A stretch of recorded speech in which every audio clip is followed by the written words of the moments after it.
गुरु ब्रह्मा गुरु विष्णु गुरुदेव महेश्वर गुरु साक्षात् परम ब्रह्म तस्मै श्री गुरुवे नमः। Hello everyone, welcome back to my channel. आशा करी तुम्हारा जे जेखान थेकेई आमार এই ভিডিওটা দেখছো অনেক অনেক ভালো আছো। আমি রাখি আমিও অনেক ভালো আছি। আজকে হচ্ছে গুরু পূর্ণিমা আর আজকে সবাই গুরুদেবের চরণে ফুল জল দেয়। আমিও আমার গুরুর আশ্রমে যাচ্ছি, তোমরাও আমার সাথে চলো আর দেখবে যে আমাদের গুরুর আশ্রমটা কেমন, কোথায় আর কি হয় অনুষ্ঠান। তোমাদেরকে সাথে নিয়ে আমি পুরো ভিডিওটা শুরু করলাম। তোমরা আমার সাথে থাকো আর দেখতে থাকো পুরো ভিডিওটা। আশা করি তোমাদের খুব ভালো লাগবে। আর যারা নতুন বন্ধু এখন আসছো আমার এই ভিডিওটা দেখছো, অবশ্যই একটু সাবস্ক্রাইব করে আমার পরিবারের একজন সদস্য হয়ে পাশে থেকো, যাতে করে আরও নতুন নতুন ভিডিও তোমরা দেখতে পাও। তো চলো ভিডিওটা স্কিপ না করে দেখতে থাকো। গুরুদেবের আশ্রমটা যেহেতু কাছেই, পায়ে হেঁটে 2 মিনিটের রাস্তায় আমাদের বাড়ি থেকে, তো সেই জন্য হেঁটে হেঁটেই যাচ্ছি। আর তোমরা আমার সাথে চলো, দেখতে থাকো। এই হলো গুরুদেবের আশ্রম আর এই গুরুদেবের আশ্রমে পৌঁছে গেলাম। আর পাশে রয়েছে দুটো স্মৃতি মঞ্চ আর চারিপাশে দেখো তুলসী গাছে ভর্তি। আর আমরা যখন গিয়েছিলাম তখন কীর্তন হচ্ছিল আর গুরুদেব আর গুরুমা দুজনে চেয়ারে বসেছিলেন, সবাই তাদের পায়ে ফুল জল দিচ্ছিলেন। এটা আমাদের গুরু পূর্ণিমাতে আমাদের বাঙালিদের এটা নিয়ম। এখানে অনেকে খোল বাজাচ্ছিলেন, করতাল বাজাচ্ছিলেন। আর এই যে মন্দিরের ভিতরে এখানে বিগ্রহ সেরকম নেই, এখানে আছে রাধা গোবিন্দ ছোট ছোট পিতলের দুটো মূর্তি। আশ্রমের চারিপাশে দেয়ালে লেখা রয়েছে হরে কৃষ্ণ কৃষ্ণ কৃষ্ণ হরে হরে, হরে রাম রাম রাম হরে হরে। আর এই যে সবাই এখানে বসে রয়েছে, কীর্তন করছে, সবাই মহা আনন্দে খোল বাজাচ্ছে আর ওপাশে সবাই ফুল জল দিচ্ছে গুরুদেবকে। এটাই গুরুদেবের আশ্রম আর ইনি হলেন আমাদের গুরুদেব। আর পাশে বসে রয়েছেন গুরুমা, ইনারা এখানেই থাকেন। নিয়ম অনুযায়ী গুরুদেবকে প্রথমে পায়ে তেল মালিশ করতে হয়, পায়ে তেল দিতে হয় অর্থাৎ। এরপরে পাটা ধুয়ে দিতে হয় জল দিয়ে। এরপর গুরুদেবকে পুজো করতে হয়, অর্থাৎ আমরা ভগবানকে যেমন পুজো করি সেই রকমভাবেই গুরুদেবকে পুজো করতে হয়। অর্থাৎ আগে গুরুদেব সে পুজো, তারপরে কিন্তু ভগবান পুজো নেন। এটাই আমাদের ধর্মীয় মতে রয়েছে। ভগবানকে পুজো দেওয়ার আগে গুরুদেবকে পুজো দিলে ভগবানও খুশি হয়। প্রথমে গুরুদেবের পায়ে এবং গুরু মায়ের পায়ে তেল মাখানো হয়ে থাকে, তারপরে জল দিয়ে দুজনেরই পা ধুয়ে দেওয়া হয়ে থাকে। প্রদীপ তাদেরকে দেখানো হবে, এরপর তাদেরকে মিষ্টি খাওয়ানো হবে এবং তাদেরকে জলও খাওয়ানো হবে এবং তাদের পা নিজের চুল দিয়ে মুছিয়ে দেওয়া হয় এবং নিজের আঁচল দিয়েও তাদের পা মুছিয়ে দেওয়া হয়। এটাই হচ্ছে আমাদের নিয়ম। এরপরে আমরা যেমন ভগবানকে মালা দিই সেরকমভাবেই গুরুদেবকে এবং গুরুমাকে মালা দেয়া হয় এবং আলিঙ্গন করে গুরুদেবকে এবং গুরুমাকে মালা দেওয়ার পরে ভক্তি ভরে আলিঙ্গন করা হয় এবং নমস্কার করা হয়। এবং ভগবানকে যেমন আমরা দক্ষিণা দিই সেরকমভাবে গুরুদেব এবং গুরুমাকে নিজের খুশি মতন দক্ষিণাও দেয়া হয়ে থাকে। গুরু হলেন পরম ব্রহ্ম, গুরুই পরম গতি, গুরুই পরবিদ্যা, গুরুই পরম আশ্রম, গুরুই পরম উৎকর্ষ এবং গুরুই পরম ধন। গুরু শব্দের অর্থ কী এবং এর প্রচলন কিভাবে ঘটল, চলুন আমরা এবার একটু তার সম্পর্কে জানি। আষাঢ় মাসের পূর্ণিমাতে গুরু পূর্ণিমা পালন করা হয়ে থাকে। এই দিনে গুরুর প্রতি শ্রদ্ধা জ্ঞাপন করা হয়ে থাকে। আজকের দিনটিকে সর্বতোভাবে একটা শুভ দিন বলে মনে করা হয়, কিন্তু হিন্দু ধর্মাবলম্বীদের পাশাপাশি বৌদ্ধরাও এই দিনটিকে মহা সাড়ম্বরের সঙ্গে উদযাপন করেন। গুরু পূর্ণিমাকে ব্যাস পূর্ণিমাও বলা হয়ে থাকে, কারণ মনে করা হয়ে থাকে আষাঢ় মাসের পূর্ণিমা তিথিতেই নাকি জন্ম নিয়েছিলেন ব্যাসদেব। তাই অনেকের কাছে ব্যাসদেবের জন্মতিথি হিসাবে গুরু পূর্ণিমা পালন করা হয়। এরপরে আমাকে একটু তিলক পরিয়ে দিল আর আমার মেয়েকেও তিলক পরালো।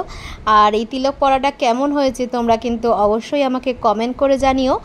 আর যদি ভিডিওটা ভালো লাগে অবশ্যই একটু লাইক করো, নতুন বন্ধু থাকলে সাবস্ক্রাইব করে আমার পরিবারের পাশে থেকো, কারণ তোমাদের একটা লাইক, কমেন্ট আর সাবস্ক্রাইবে আমি কিন্তু নতুন নতুন ভিডিও করতে উৎসাহিত বোধ করব।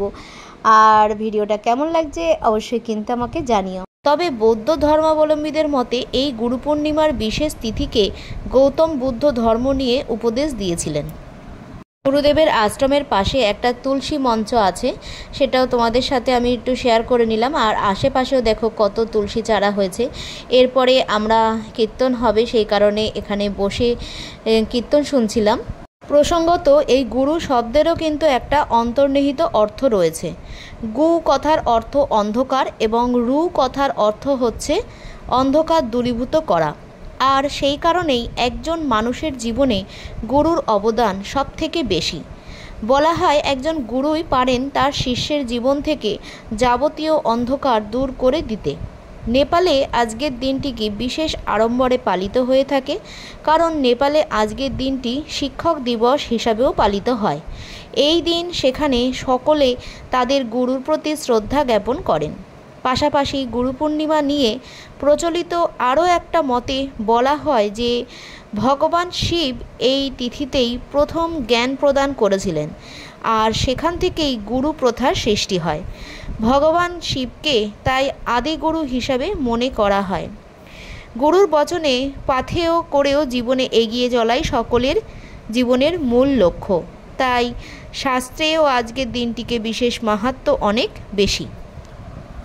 গুরু পূর্ণিমা একটা বৈদিক প্রথা, যার মধ্যে দিয়ে শিষ্য তার গুরুকে শ্রদ্ধা প্রদর্শন করেন।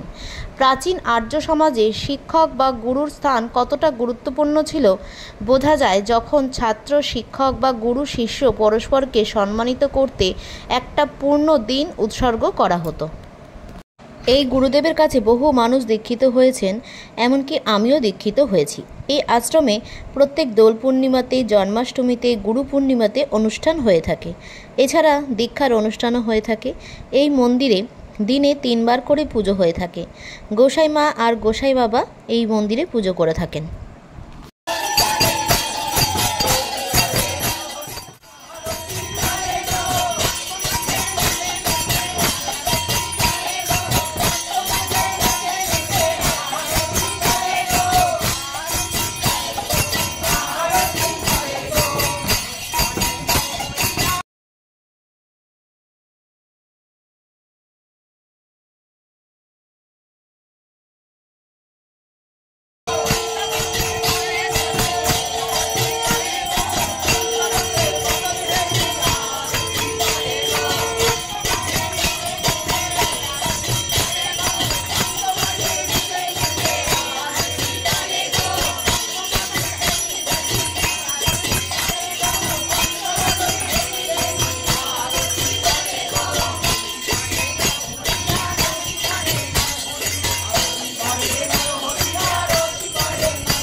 এখানে ঠাকুরকে ভোগ দেওয়া হয়েছিল, আর এই হলো ঠাকুর এখানে। আর তারপরে আরতির শেষে সবাই এখানে প্রসাদ নিতে বসে গেল।